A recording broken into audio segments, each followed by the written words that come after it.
जगत में प्रत्येक व्यक्ति को किसी न किसी प्रकार की निर्बलता अवश्य होती है। जैसे कोई बहुत तेजी से दौड़ नहीं पाता तो कोई अधिक भार नहीं उठा पाता, कोई असाध्य रोग से पीड़ित रहता है तो कोई पढ़े हुए पाठों को स्मरण में नहीं रख पाता। ऐसे अनेकों उदाहरण और भी हैं। क्या आप किसी ऐसे व्यक्ति को जानते हैं जिसे सब कुछ प्राप्त हो और हम जीवन की उस एक निर्बलता को जीवन का केंद्र मानकर जीते हैं? इस कारणवश हृदय में दुख और असंतोष रहता है सदा। निर्बलता मनुष्य को जन्म से अथवा संजोग से प्राप्त होती है, किंतु उस निर्बलता को मनुष्य का मन अपनी मर्यादा बना लेता है। किंतु कुछ व्यक्ति ऐसे भी होते हैं जो अपने पुरुषार्थ और श्रम से उस निर्बलता को पराजित कर देते हैं।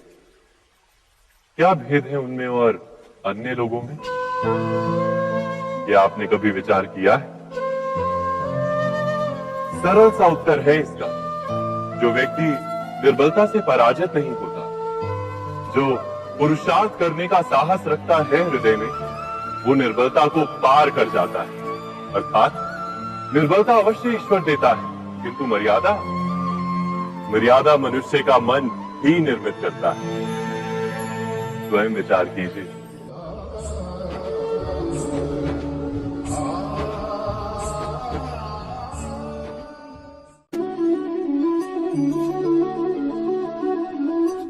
भविष्य का दूसरा नाम है संघर्ष। हृदय में आज इच्छा होती है और यदि पूर्ण नहीं हो पाती तो हृदय भविष्य की योजना बनाता है। भविष्य में इच्छा पूर्ण होगी ऐसी कल्पना करता रहता है, किंतु जीवन ना तो भविष्य में है ना अतीत में। जीवन तो इस क्षण का नाम, अर्थात इस क्षण का अनुभव ही जीवन का अनुभव। और हम ये जानते हुए भी इतना सा सत्य समझ नहीं पाते। या तो हम बीते हुए समय के स्मरणों को घेर कर बैठे रहते, या फिर आने वाले समय के लिए हम योजनाएं बनाते रहते हैं। और जीवन जीवन बीत जाता है। एक सत्य यदि हम हृदय में उतार लें कि ना हम भविष्य देख सकते हैं, ना ही भविष्य निर्मित कर सकते हैं, हम तो केवल धैर्य और साहस के साथ भविष्य को आलिंगन दे सकते हैं, स्वागत कर सकते हैं भविष्य का। तो क्या जीवन का हर पल जीवन से नहीं भर जाएगा? स्वयं विचार कीजिए।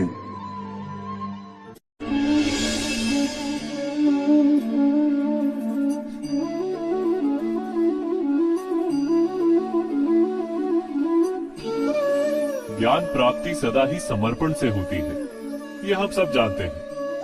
किंतु समर्पण का वास्तविक महत्व क्या है? क्या हमने कभी विचार किया?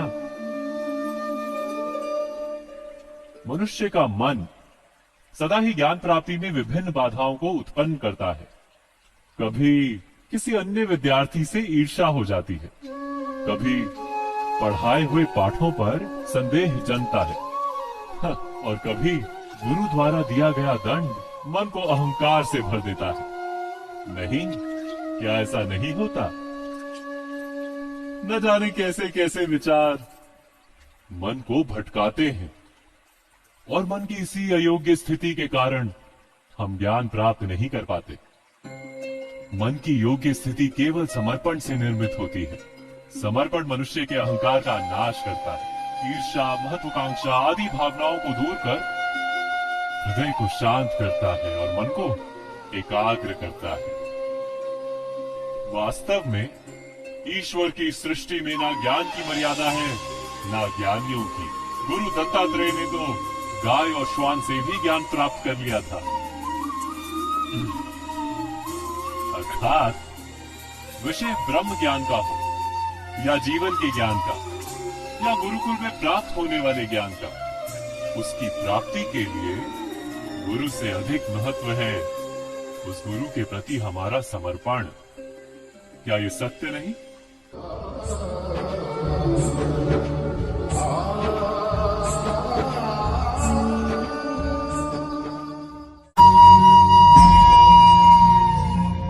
प्रत्येक मनुष्य के जीवन में ऐसा क्षण अवश्य आता है जब सारे स्वप्न, सारी आशाएं, सारे दृश्य ध्वस्त हो जाते हैं। जीवन के सारे आयोजन ही बिखर जाते हैं।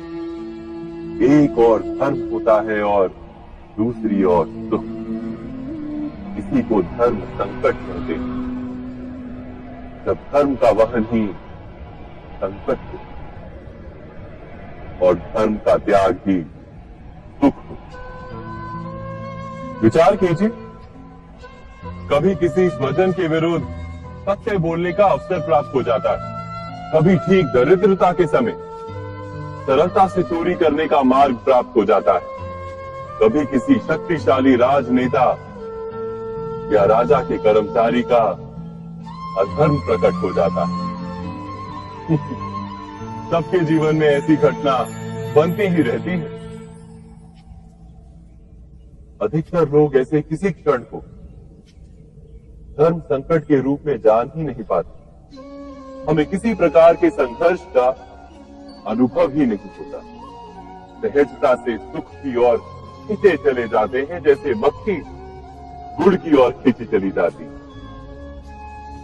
वास्तव में धर्म संकट का क्षण ईश्वर के निकट जाने का क्षण होता है। यदि हम संघर्षों से भयभीत ना, सुख की ओर आकर्षित ना, अपने धर्म पर दृढ़ रहे, तो ईश्वर का साक्षात्कार दूर नहीं।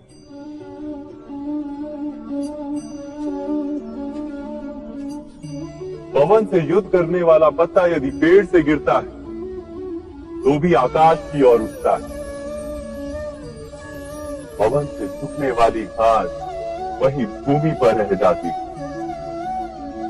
अर्थात धर्म संकट से यदि हम संकट को ही टाल दें, सुख तो मिलता है, जीवन बढ़ता है, किंतु क्या चरित्र नहीं टूटता? क्या आत्मा दरिद्र नहीं हो जाती? क्या ईश्वर से अंतर नहीं हो जाता? स्वयं विचार किए। दो व्यक्ति जब निकट आते हैं तो एक दूसरे के लिए सीमाएं और मर्यादाएं निर्मित करने का प्रयत्न अवश्य करते हैं। हम यदि सारे संबंधों पर विचार करें तो देखेंगे कि इन सारे संबंधों का आधार यही सीमाएं हैं जो हम दूसरों के लिए निर्मित करते हैं। और यदि अनजाने में भी कोई अन्य व्यक्ति इन सीमाओं को तोड़ता है तो उसी क्षण हमारा हृदय क्रोध से भर जाता है। इन सीमाओं का वास्तविक रूप क्या है? क्या हमने कभी विचार किया? सीमाओं के द्वारा हम दूसरे व्यक्ति को निर्णय करने की अनुमति नहीं देते, अपना निर्णय उस व्यक्ति पर थोपते, अर्थात किसी की स्वतंत्रता का अस्वीकार करते हैं। और जब स्वतंत्रता का अस्वीकार किया जाता है तो उसका हृदय दुख से भर जाता है। और जब वो सीमाओं को तोड़ता है तो हमारा हृदय क्रोध से भर जाता है। क्या ऐसा नहीं होता?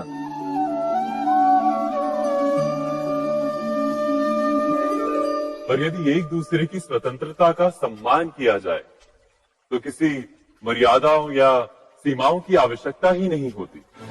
अर्थात जिस प्रकार स्वीकार किसी संबंध का देह है, क्या वैसे ही स्वतंत्रता किसी संबंध की आत्मा नहीं? स्वयं विचार कीजिए। सबके जीवन में ऐसा प्रसंग अवश्य आता है कि सत्य कहने का निश्चय होता है हृदय में, किंतु मुख से सत्य निकल नहीं पाता। कोई भय मन को घेर लेता है। किसी घटना अथवा प्रसंग के बारे में बात करना या फिर स्वयं से कोई भूल हो जाए उसके बारे में कुछ बोलना, क्या ये सत्य है? नहीं, ये तो केवल तथ्य है। अर्थात जैसा हुआ था वैसा केवल बोल देना सामान्य सी बात है। किंतु कभी कभी उस तथ्य को बोलते हुए भी भय लगता है।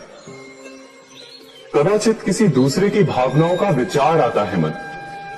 दूसरे को दुख होगा ये भय भी शब्दों को रोकता है। तो ये सत्य क्या है? क्या हमने कभी विचार किया है? जब भय रहते हुए भी कोई तथ्य बोलता है तो वो सत्य कहलाता है। वास्तव में सत्य कुछ और नहीं, केवल निर्भयता का दूसरा नाम है। और निर्भय होने का कोई समय नहीं होता, क्योंकि निर्भयता आत्मा का स्वभाव है। अर्थात क्या प्रत्येक क्षण सत्य बोलने का क्षण नहीं होता?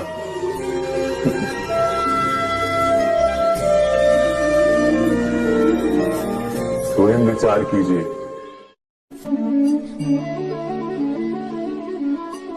श्रेष्ठता का क्या अर्थ है?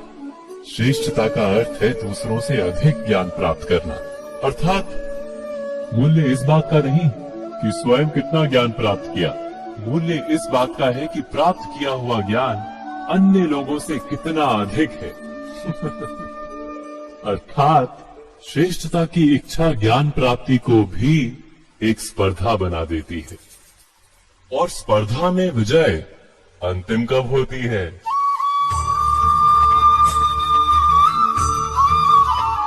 कुछ समय के लिए तो श्रेष्ठ बना जा सकता है, किंतु सदा के लिए कोई श्रेष्ठ नहीं रह पाता।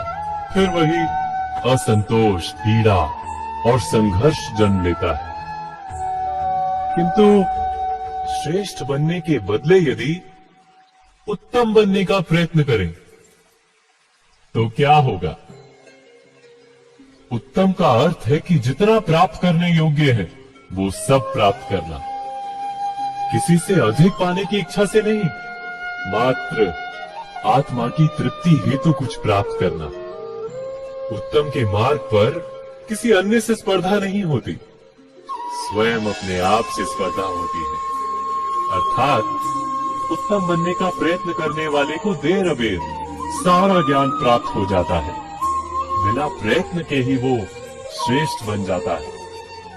किंतु जो श्रेष्ठ बनने का प्रयत्न करता है वो श्रेष्ठ बने या ना बने, उत्तम कभी नहीं बन पाता।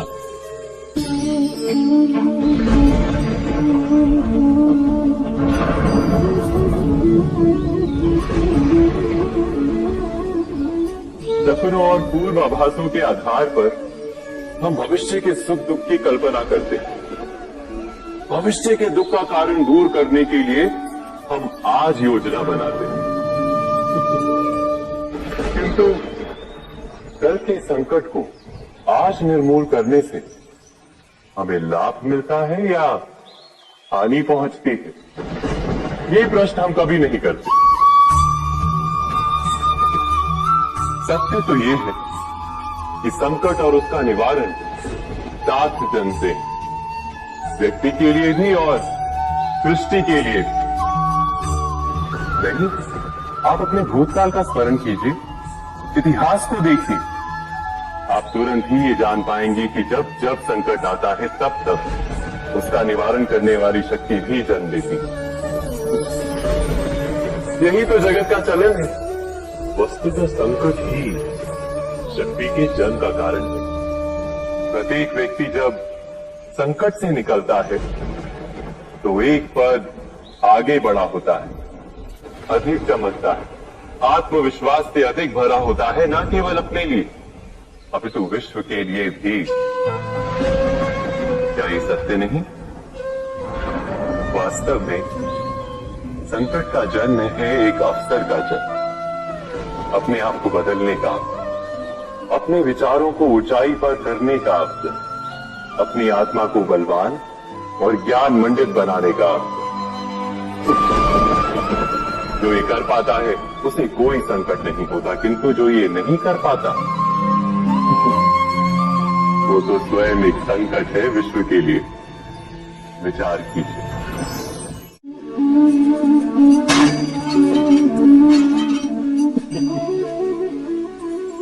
कभी कभी कोई घटना मनुष्य के जीवन की सारी योजनाओं को तोड़ देती और मनुष्य उस आघात को अपने जीवन का केंद्र मान लेता। पर क्या भविष्य मनुष्य की योजनाओं के आधार पर निर्मित होते हैं? नहीं।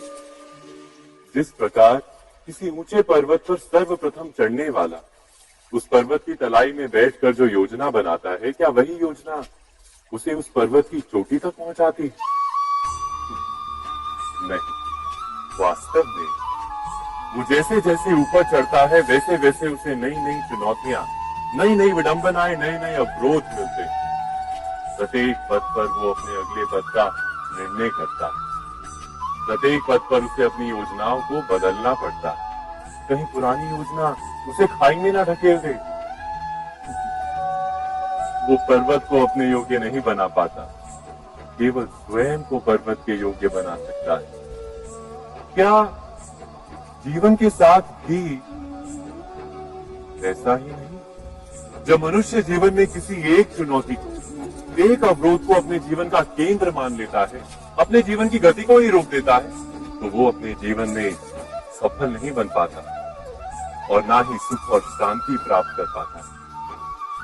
अर्थात जीवन को अपने योग्य बनाने के बदले स्वयं अपने को जीवन के योग्य बनाना ही सफलता और सुख का एकमात्र मार्ग नहीं।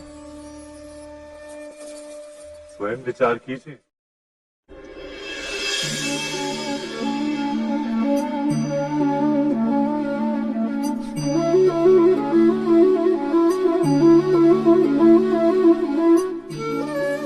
जीवन का हर क्षण निर्णय का क्षण होता है। प्रत्येक पद पर दूसरे पद के विषय में कोई निर्णय करना ही पड़ता है और निर्णय अपना प्रभाव छोड़ जाता है। आज किए गए निर्णय भविष्य में सुख अथवा दुख निर्मित करते हैं, ना केवल अपने लिए, अपने परिवार के लिए भी, आने वाली पीढ़ियों के लिए भी। जब कोई दुविधा सामने आती है तो मन व्याकुल हो जाता है, अनिश्चय से भर जाता है। निर्णय का वो क्षण युद्ध बन जाता है और मन बन जाता है युद्ध भूमि। अधिकतर निर्णय हम दुविधा का उपाय करने के लिए नहीं, केवल मन को शांत करने के लिए लेते हैं। पर क्या कोई दौड़ते हुए भोजन कर सकता है? नहीं। तो क्या युद्ध से जूझता हुआ मन कोई योग्य निर्णय ले पाएगा? वास्तव में शांत मन से जब कोई निर्णय करता है तो अपने लिए सुखद भविष्य बनाता है, किंतु अपने मन को शांत करने के लिए जब कोई निर्णय करता है तो वो व्यक्ति भविष्य में अपने लिए कांटों भरा वृक्ष लगाता है। स्वयं विचार कीजिएगा।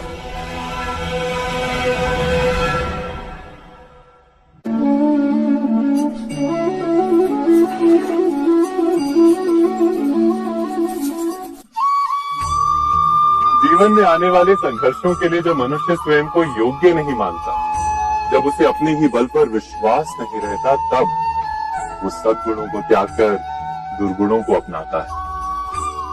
वस्तुतः मनुष्य के जीवन में दुर्जनता जन्म ही तब लेती है जब उसके अंतर में आत्मविश्वास नहीं होता। आत्मविश्वास ही अच्छाई को धारण करता है। ये आत्मविश्वास है क्या?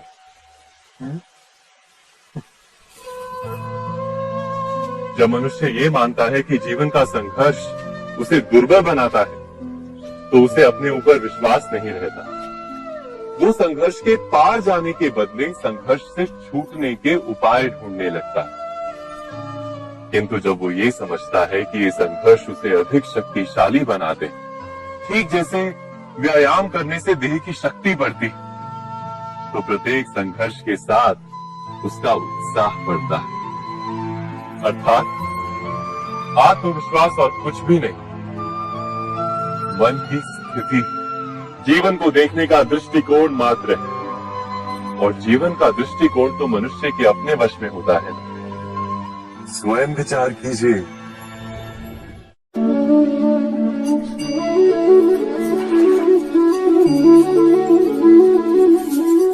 पिता सदा ही अपने संतान के सुख की कामना करते हैं, उनके भविष्य की चिंता करते रहते हैं। इसी कारणवश सदा ही अपने संतानों के भविष्य का मार्ग स्वयं निश्चित करने का प्रयत्न करते रहते हैं। जिस मार्ग पर पिता स्वयं चला है, जिस मार्ग के कंकर पत्थर को स्वयं देखा है, मार्ग की छाया, मार्ग की धूप को स्वयं जाना है, उसी मार्ग पर उसका पुत्र भी चले, यही इच्छा रहती है हर पिता की। निसंदेह उत्तम भावना है ये,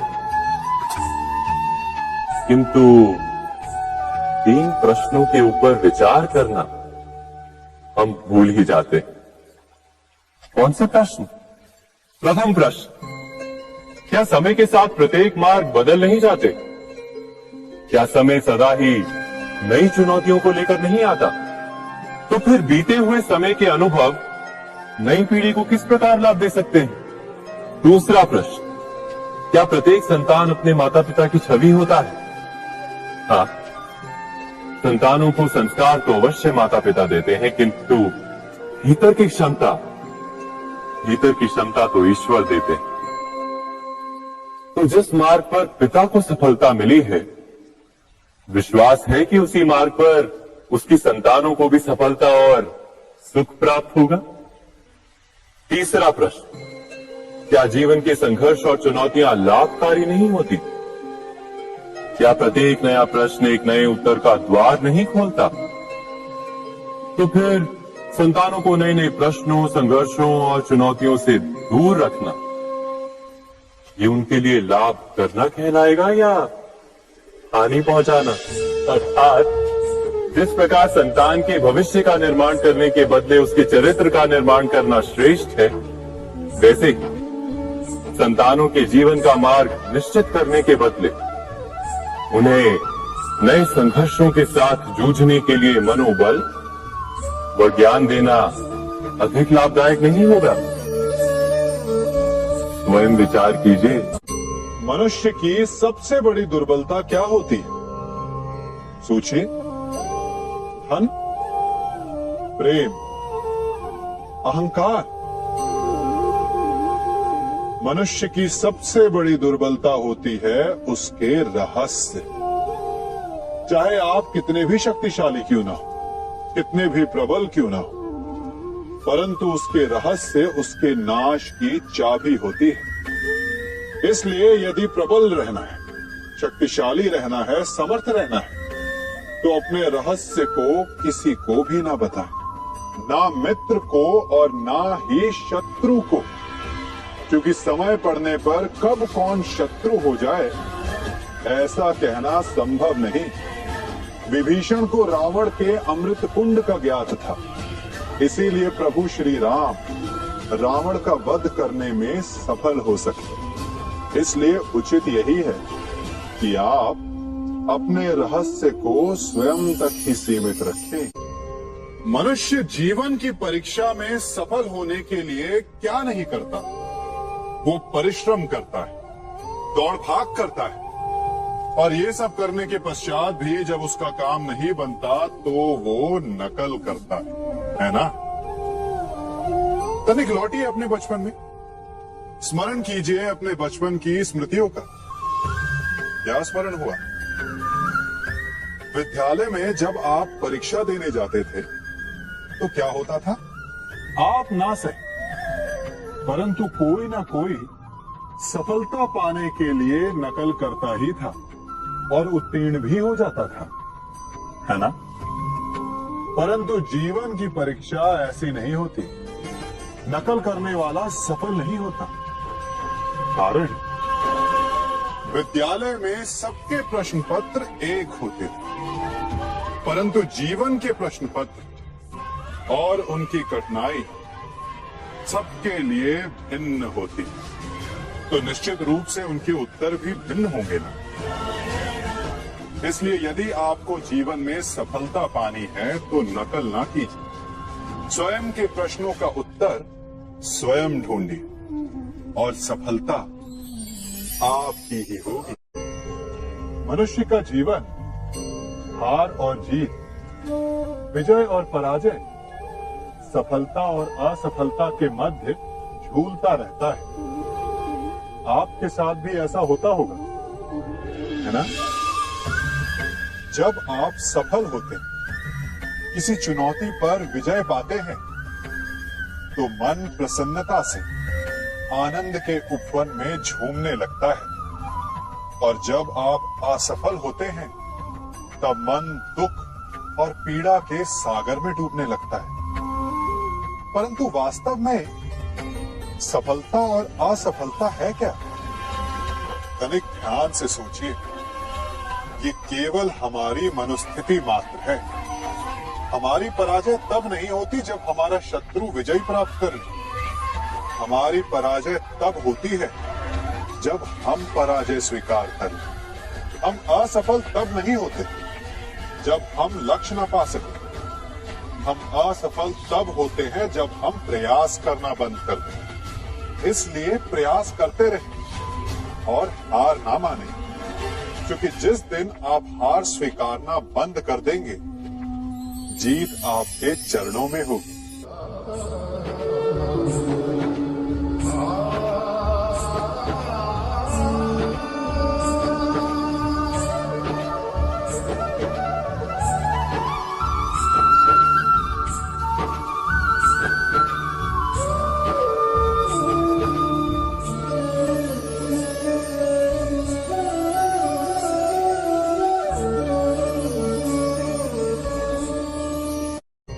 आप सबने बरगद के वृक्ष को तो देखा ही होगा। क्या आपको ज्ञात है, बरगद के वृक्ष के बीज का आकार राई से भी छोटा होता है। परंतु बरगद का वृक्ष संसार के महाकाय वृक्षों में जाना जाता है। जब उसका जन्म होता है, तब उसमें वो जटाएं, वो शाखाएं नहीं होती, परंतु जैसे जैसे उसका विस्तार होता है, जैसे जैसे वो अधिक शाखाओं का भार उठाता है, अधिक पत्तियों का सृजन करता है, वैसे वैसे उसकी शाखाएं जटाएं बनकर जड़ तक पहुंचती है और इस वृक्ष को सहारा देती है। ये जीवन का बहुत महत्वपूर्ण पथ है। बिना लोभ लालच शुभ कार्य करें, अन्य लोगों की सहायता करें। धीरे धीरे आपने जिनकी सहायता की, वो आपके सहायक बनते जाएंगे, आपकी जड़ों को और बलशाली बनाएंगे, आयु, मान और आकार बढ़ाएंगे। सहजीवन, सहायता और निष्काम कर्म आपको मृत्यु के पश्चात भी मरने नहीं देगा, आपको अमर रखेगा। हमारा शरीर प्रकृति का एक महान आविष्कार है। इससे जटिल संरचना संसार में और कोई नहीं। हमारा शरीर जितना जटिल है, यदि इसे ठीक से जाना जाए, तो इससे अधिक सरल ज्ञान देने वाला और कोई नहीं। हमारे शरीर में पंच इंद्रियां होती हैं, जो हमें भाव, गुण और वस्तुओं का बोध कराती हैं। हमारे पास आंखें, नाक है, स्पर्श के लिए त्वचा है, कान है और जीभा है। सबका भिन्न भिन्न कार्य है। आंखों से देखना, कानों से सुनना, नथनों से श्वास लेना, त्वचा से स्पर्श करना और जीभा से स्वाद लेना। परंतु क्या आपने कभी सोचा कि प्रकृति ने हमें 2 आंखें दी, 2 नथने दी, 2 कान दी, स्पर्श के लिए ये पूरा शरीर दी, परंतु जीवा केवल 1 दी? ऐसा क्यों? क्योंकि प्रकृति चाहती है कि हम देखें अधिक, सुने अधिक और ज्ञान अधिक अर्जित करें, बोले कम। क्योंकि अधिक वाचाल नाश को निमंत्रण देता है। स्मरण रखिएगा।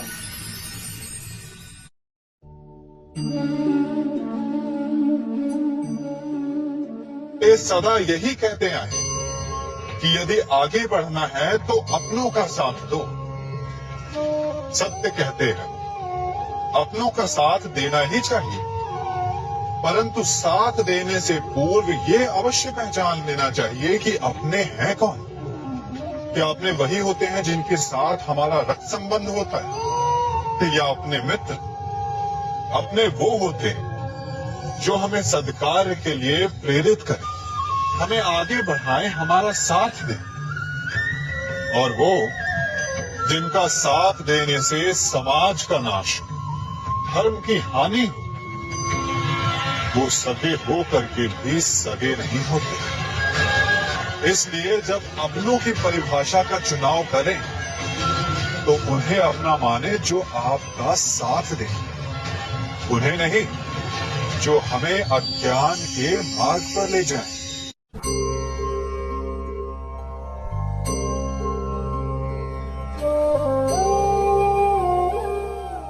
आप जिनसे प्रेम करते हैं सदा उनके समीप रहना चाहते हैं, नहीं चाहते कि कभी अपनों से दूर होना पड़े, बिछड़ना पड़े। परंतु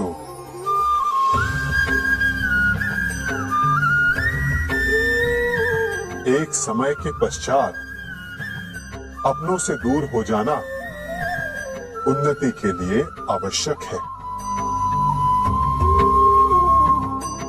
आप माता पिता हैं ना?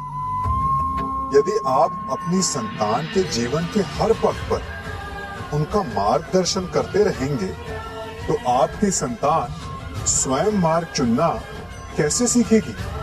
मार्ग के कांटों से स्वयं को बचाना कैसे सीखेगी? इसीलिए एक समय के पश्चात अपनों से बनाई गई दूरी सदा लाभदायक रहती है। आज मैं आप सबको एक कथा सुनाता हूं। एक दिन प्रातः एक व्यापारी अपने घर से निकला। घर से निकलते ही एक बिल्ली ने उस व्यापारी का मार्ग काट दिया। व्यापारी घबरा गया, वो फिर से घर लौट गया और शुभ घड़ी की प्रतीक्षा करने लगा। और जब वो पुनः अपने घर से निकला तब वो वाहन जा चुका था जिससे राजा तक पहुंचकर उसे भेंट देनी थी। राजा को भेंट नहीं मिली, राजा क्रोधित हो गए। राजा ने उस व्यापारी का व्यापार बंद करवा दिया। इस कारण व्यापारी क्रोधित होकर घर पर अपनी पत्नी से लड़ बैठा। पत्नी अपने बच्चों समेत मैके वापस चली गई और उस व्यापारी के जीवन में यदि कुछ रह गया था तो केवल अंधकार। और इन सब का कारण वो उस बिल्ली को मानता रहा जिसने उसका मार्ग काटा था। ऐसा ही एक दूसरा व्यापारी राजा को भेंट देने निकला और उस व्यापारी का मार्ग भी एक बिल्ली ने काट दिया। वो व्यापारी तनिक घबराया, परंतु उसने आगे बढ़ना अधिक उचित समझा। राजा तक वो समय पर पहुंचा। उसने राजा को भेंट दी। राजा प्रसन्न हुए और राजा ने व्यापारी को अपना व्यापार बढ़ाने की अनुमति दी, स्वर्ण आभूषण दी। जब व्यापारी घर पर पहुंचा तो पत्नी को आभूषण और अपने बच्चों को देने के लिए वस्त्र थे उसके पास। हर ओर प्रसन्नता थी। समझ रहे हैं ना? दोनों के साथ एक ही प्रकार की घटना हुई, परंतु दोनों की प्रतिक्रिया भिन्न थी। ऐसा ही हमारा जीवन भी है। हमारे जीवन में प्रारब्ध का अपना स्थान है, परंतु उससे कई अधिक महत्वपूर्ण हमारी प्रतिक्रिया, हमारे सोच का प्रभाव है। क्योंकि यही हमारे जीवन को आकार देते हैं। इसलिए अपनी सोच को सकारात्मक रखिए। आपका जीवन सदैव आनंदमय।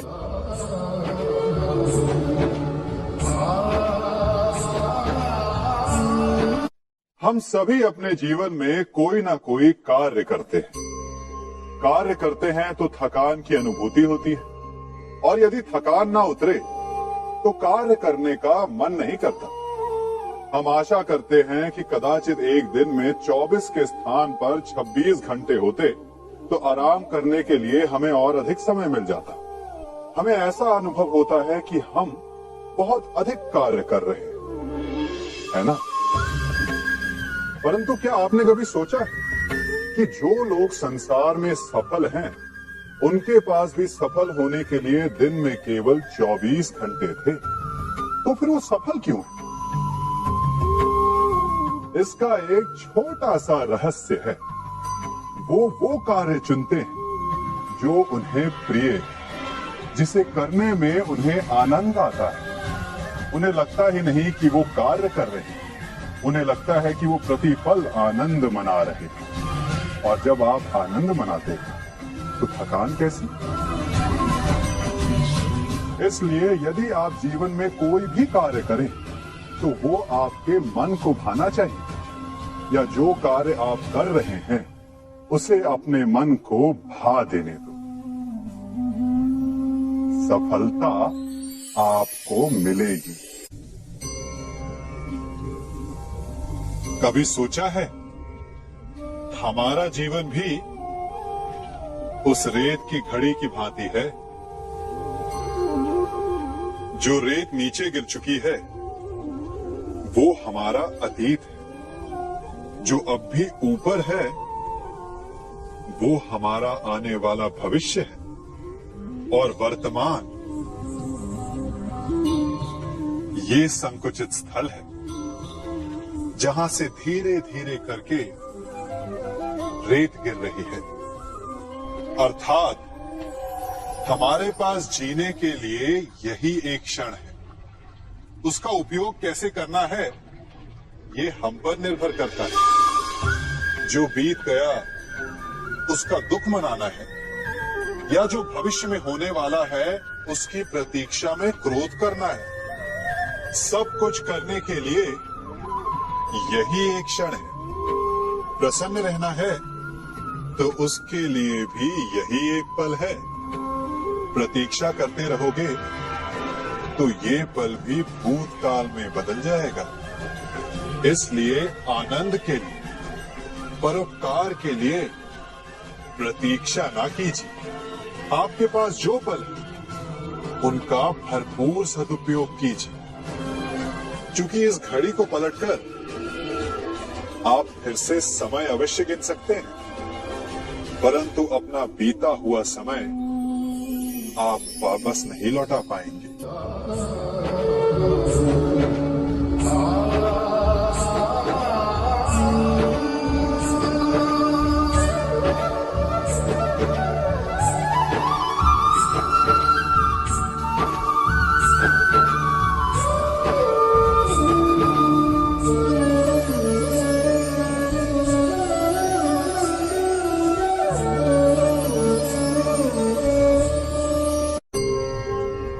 मनुष्य भी बड़ा विचित्र प्राणी है।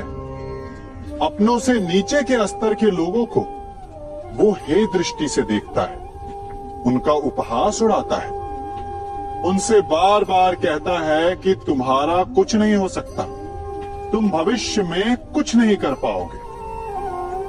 जब मनुष्य के पास धन, संपत्ति, मान होता है तो वो दूसरों का आदर नहीं करता, परंतु वो एक बात भूल जाता है कि उससे भी अधिक शक्तिशाली कोई अस्तित्व में है, और वो है समय। काल काल अपना चक्र कब बदलेगा ये कोई नहीं जानता। समय अपनी करवट कब लेगा ये कोई नहीं जानता। कोयला भी समय के साथ साथ हीरे में परिवर्तित हो जाता है। इसलिए जीवन में कभी भी किसी का भी उपहास नहीं उड़ाना चाहिए।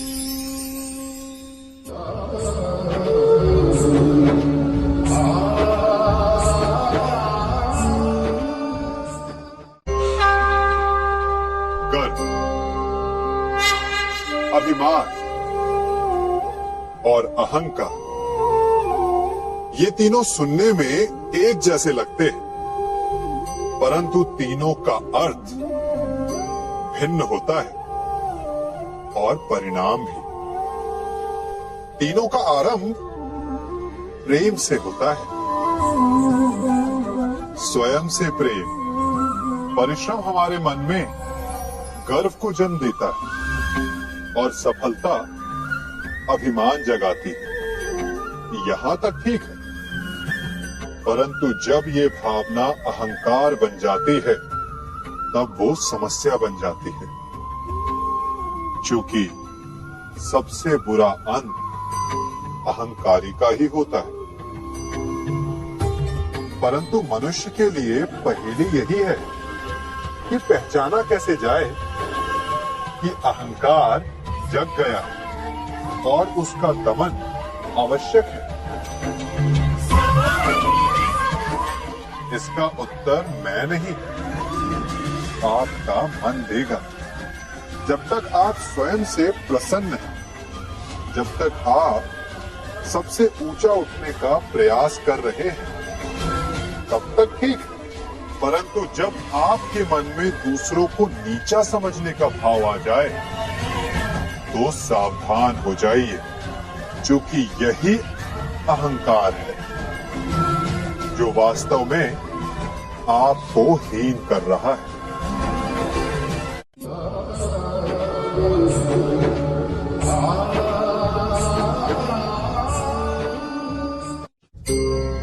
आज मैं आप सबको एक कहानी सुनाता हूं। एक दिन गोकुल में दो व्यापारी आए। एक व्यापारी शहद का था, बड़ा मीठा शहद था उसका, परंतु वो गोकुल में टिक नहीं पाया। उसके व्यापार ने घाटा खाया और शीघ्र ही वो गोकुल छोड़कर चला गया।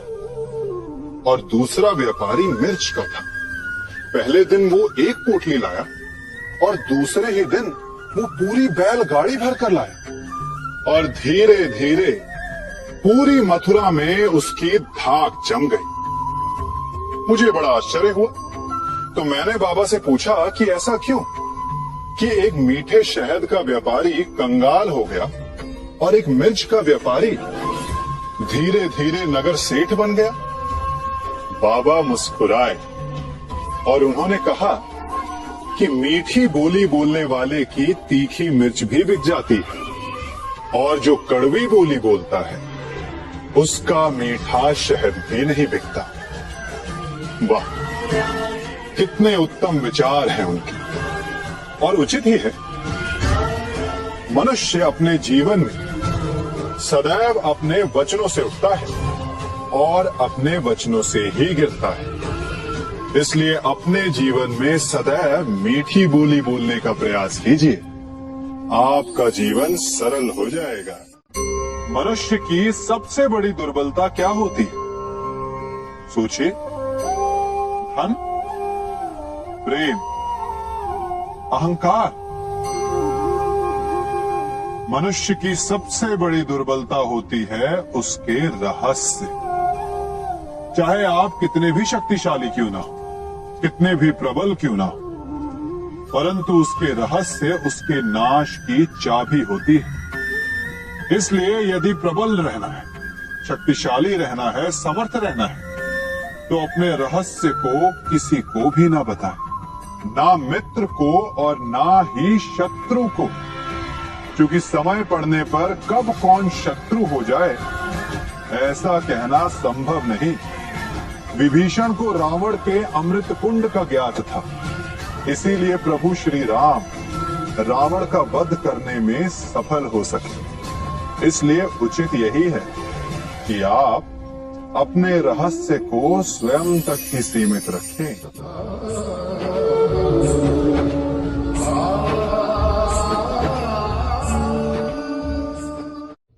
युवा अवस्था भी हमारे जीवन का कितना सुंदर काल होता है ना। बाहों में बल, मन में कुछ बड़ा कर जाने की चाह, आंखों में भविष्य के सुंदर और कोमल सपने। और इसी अवस्था में मनुष्य के भीतर पनपता है प्रेम। किसी को देखकर उस पर मन मोहित हो जाता है और फिर मनुष्य अपना सब कुछ उस पर न्यौछावर कर देना चाहता है। फिर प्रेम की परिणति होती है विवाह में। क्यों? सबको अपने खट्टे मीठे संस्मरण स्मरण हुआ है ना। परंतु यहीं से अधिकतर माता पिता और संतान के मध्य विचारों का विरोध प्रारंभ हो जाता है। संतान को लगता है कि उसका चुना जीवन साथी ही उसके लिए उपयुक्त है, और माता पिता को लगता है कि संतान अनजाने में भूल कर रही है। संतान का तर्क होता है कि उसे विवाह किससे करना है, ये उसका अधिकार है, और माता पिता का तर्क ये होता है कि अब भी जीवन साथी चुनने की समझ संतान में है ही नहीं। तो इस अवरोध को काटा कैसे जाए, उचित निर्णय कैसे लिया जाए? इसका एक ही मार्ग है, अपने उत्तरदायित्व का भान और अपनों से बड़ों के मापदंडों का भान।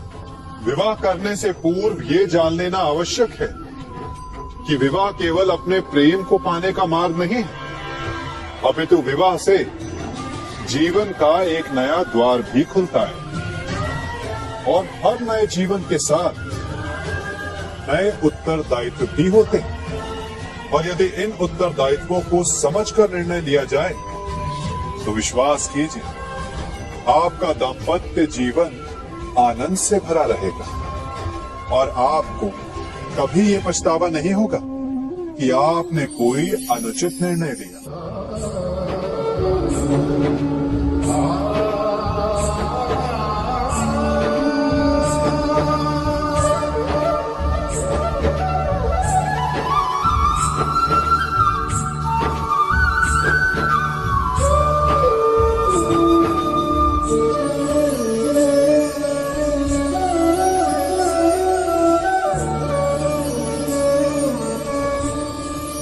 जब सागर का जल वाष्प बनकर उड़ता है तब वो हमें दिखाई नहीं देता। मेघ उस जल को अपने भीतर छिपा लेते हैं, लंबी यात्रा करते हैं, प्रयास करते हैं कि वो जल सदा उनके भीतर छिपा रहे। परंतु जब वायु का वेग उन्हें उड़ाकर किसी पर्वत से ले जाकर के टकरा देता है, तब उन मेघों को बरसना ही पड़ता है, क्योंकि यही नियति है, यही प्रकृति है। क्योंकि जल को सागर में जाकर मिलना ही है। ठीक ऐसा ही हमारे साथ भी होता है। हम सत्य अपने मन के मेघों में चाहे जितना छिपाने का प्रयास कर लें, परंतु समय की आंधी उसे वास्तविकता के पर्वत से ले जाकर के टकराकर हमारे समक्ष ले ही आती है। जिस भय के कारण आप सत्य को सामने नहीं लेकर आना चाहते, एक दिन वही भय हमारे समक्ष आकर खड़ा हो जाता है, और फिर हम लाचार हो जाते हैं, क्योंकि हमने उस भय का सामना करने की तैयारी नहीं की होती। इसलिए सत्य से भागे नहीं, उसे छिपाए भी नहीं, उसे स्वीकार करें। भविष्य की बड़ी विपत्ति से बच जाएंगे।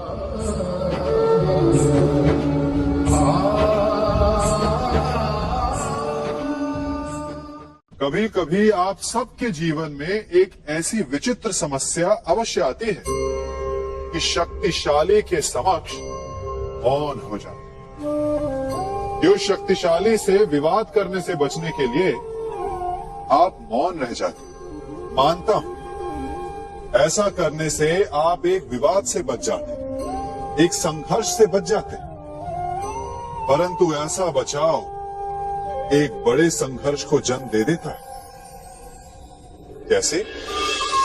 हमारा मौन रहना अनजाने में उसका समर्थन बन जाता है, और वो स्वयं को अधिक शक्तिशाली अनुभव करता है, और यहां से हमारा दमन प्रारंभ हो जाता है। एक के बाद एक हम अन्याय में अनचाहे रूप से सम्मिलित होते चले जाते। तो इसका तोड़ क्या है? ये समझने के लिए ये जानना आवश्यक है कि ऐसी कौन सी बात है जो आपको विरोध करने से रोकती है। ये सामने वाले की शक्ति नहीं जो आपको रोकती है, ये आपके भीतर छिपा भय है जो आपको रोकता है। हाँ, कभी कभी भय आपकी सुरक्षा अवश्य कर सकता है, परंतु साथ साथ ये भी जानना आवश्यक है कि ये भय ही है जो आपको मौन भी रखता है। इसलिए अपने मन से भय को निकालिए और खुलकर अनीति का, अन्याय का विरोध कीजिए और फिर देखिएगा आपका मन कितना मुक्त, कितना हल्का अनुभव करेगा।